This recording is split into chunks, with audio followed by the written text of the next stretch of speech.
mood didn't lighten. "I'm always handsome, Sophie. Stop changing the subject.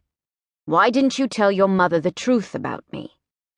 I shifted a little in the passenger seat. "I meant to, I really did. But then I let way too much time pass, and it got harder and harder to work it into a conversation. It never seemed like the right time." "And a house full of your extended relatives is the perfect venue for initiating that conversation, is it?" He fumed. "What is this? Are you embarrassed of me?" That made me laugh, despite the fact he was roaring angry. "No! Seriously, that's not it. That's stupid. But my mom is to me as you are to Emma. How would you feel if she moved to a different country with an older man she'd met only 2 months before?" "It depends on if that man is horrible Michael or not," he grumbled. He hated his daughter's fiancé for no reason I could see, beyond the fact that he was going to marry Emma. In Neil's opinion, no one deserved Emma. He would have to cop to understanding my mother's point of view, or concede that Michael wasn't all bad.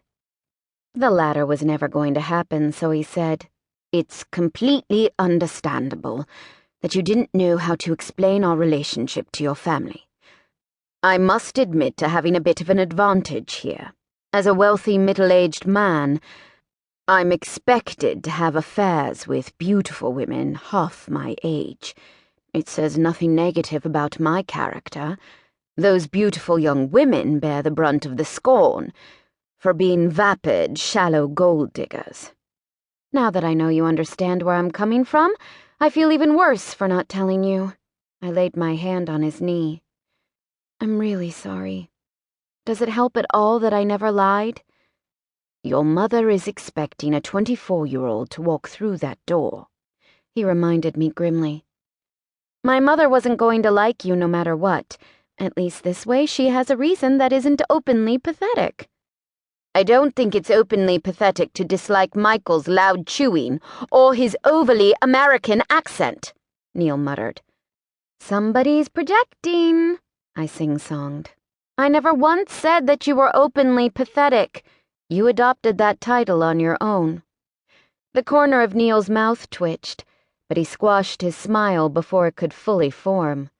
I lifted the hand he rested on the gear shift and kissed his fingertips through his leather gloves. He pulled his hand back with a resigned sigh. "It's only that I thought you were getting better at confronting difficult situations. We've been talking about the great progress you're making." "Yes, progress. I'm not 100% perfect." I heard the defensiveness in my own voice and mentally started counting to 10. "I'm sorry, Could you not bring up therapy? I'd rather argue." "Sorry. That was below the belt, wasn't it?" He looked over, then back to the road. "I'm working on it." I had to. It had been a rocky year for both of us, with Neil's cancer treatment and my sudden plunge into the world of medical caregiver. He'd spent a scary time in the ICU, nearly dying from a kidney infection that had struck while his immune system was down for the count. I'd been in full-time survival mode, both for him and myself. Then, for the months that followed, I'd never quite shaken that mindset. If anything annoyed me, I'd think, but at least Neil is okay, and feel incredibly guilty for being upset, especially if he'd been the cause of the annoyance. It had made for a very contentious few months of me pretending everything was fine until I exploded. Neil had constantly walked on eggshells to keep from upsetting me, until we both decided that seeing a counselor together was in our best interests.